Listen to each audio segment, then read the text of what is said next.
पूर्व विधायक सह कांग्रेस के वरिष्ठ नेता बंधु तिर्की के नेतृत्व में विभिन्न मौजा के ग्रामीण मोराबादी के बापू वाटिका के समक्ष एक दिवसीय धरने पर बैठे बंधु तिर्की ने कहा कि लगातार राज्य के विभिन्न मुद्दों को लेकर वो धरना प्रदर्शन करते रहते हैं।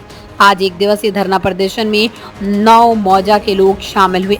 9 मौजा के लोगों का आरोप है कि भूमाफिया जिस तरह जमीनों की लूट मचाई है, अगर ऐसा ही रहा तो आने वाले दिनों में भी सभी मौजा के लोगों की परेशानी बहुत बढ़ने लगेगी।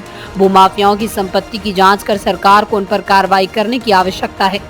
लगातार राज्य के विभिन्न मुद्दों को लेकर धरना प्रदर्शन हम लोग करते रहते हैं, लेकिन विशेषकर ये जो आज का महाधरना है वो तकरीबन 9 मौजा के लोग यहाँ पर शामिल हैं। उसमें बजरा हुआ, हेहल हुआ, कामड़े हुआ, पुटकल टोली हुआ, सिमलिया हुआ, तिलता हुआ, उसी तरीके से आपका पंडरा हुआ, चटकपुर, दहीसूत, बनहोरा,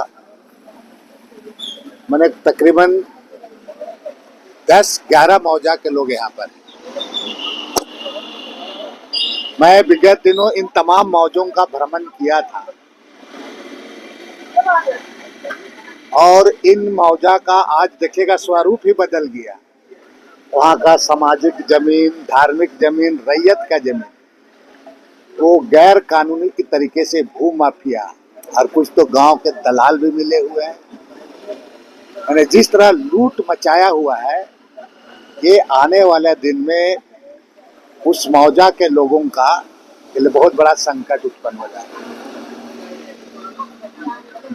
और इसके लिए गांव के लोगों को एकजुट होना होगा। हाल के दिनों में बाजरा में भू माफियाओं और दलालों को जो खदेड़ा गया, उसी तरह गांव के लोगों को आप एकजुट होना होगा। आप केवल ये आपका यहाँ पर जो अंचलाधिकारी है, यहाँ के जो पुलिस प्रशासन है, इन लोगों का मिली-जुली गठजोड़ के चलते इस तरह से होता है। सरकार को भी चाहिए कि वैसे जहाँ पर इस तरह की चीज बात हो रही है, सरकार उस पर इसको सख्ती से इसको देखे और वैसे पदाधिकारियों पर कार्रवाई करे। और बहुत सारे जैसे उस इलाके में एक विदेशी साहू माफिया है, वैसे कई एक माफिया लोग, ये लोग का संपत्ति को भी जांच करना चाहिए। इस पर कार्रवाई करने के लिए सरकार को इस पर जांच करनी चाहिए।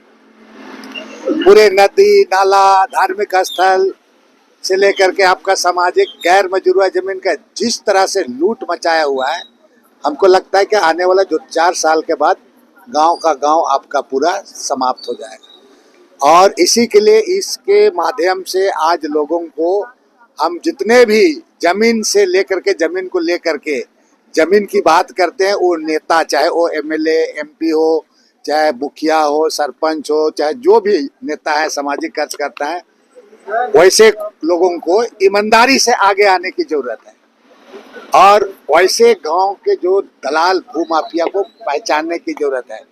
ये जमीन हमारे पुरखा पूर्वज लोग पहले बहुत बने संघर्ष करके इसको बचाया बनाया।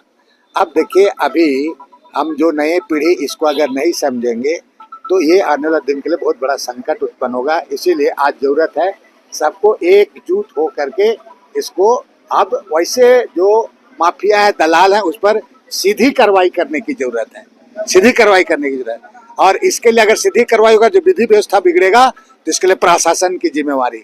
आप इसको देखिए, जिस तरह से आप मिली भगत करा करके जमीन को आप लुटवा रहे हैं। अंचलाधिकारी, सीआई, मैं तो पहले भी कहा हूँ कि अंचल अधिकारियों का संपत्ति की भी जांच होना चाहिए। कुछ जो माफिया, जैसे मैं कुछ एक विदेशी साहू है, बोलता है वो होलसेल में जमीन का कारोबार करता है, होलसेल में बता रहे हैं। इसलिए ऐसे लोगों को पूरा उसका जांच होनी चाहिए। हम लोग आने वाले दिन में सितंबर महीना में जबरदस्त तरीके से हम लोग इसके लिए पूरा लोग हो सकता है मोराबादी मैदान में कहीं पर जमा होकर के इसके लिए उलगुलान के लिए हम लोग करार। आज का आह्वान वही है कि पूरे राजधानी के लोग एकजुट हो जाएं। अगर आप एकजुट नहीं होंगे तो आपका कानून का रहते, संविधान में अधिकार रहते भी आप अपने को बचा नहीं पाएंगे। इसलिए एक ही उपाय है कि एकजुट हो जाएं, ईमानदारी से सब अपने अपने गांव को बचाने के लिए, अपने गांव का स्वरूप को, धार्मिक स्थल, सामाजिक स्थल, चाहे आपका रैयती जमीन को बचाने के लिए आपको एकजुट होना होगा। केवल आप सरकार और पदाधिकारियों के भरोसे ये हम लोग का पूर्वजों को ये नहीं बचाने का। और हम जब इस मजबूत हो जाएंगे, एकजुट हो जाएंगे, तो ऑटोमेटिकली आपके प्रशासनिक पदाधिकारी भी, सरकार भी और अंचल से लेकर सारे लोग, आपका दलाल लोग सख्ते में आ जाएंगे।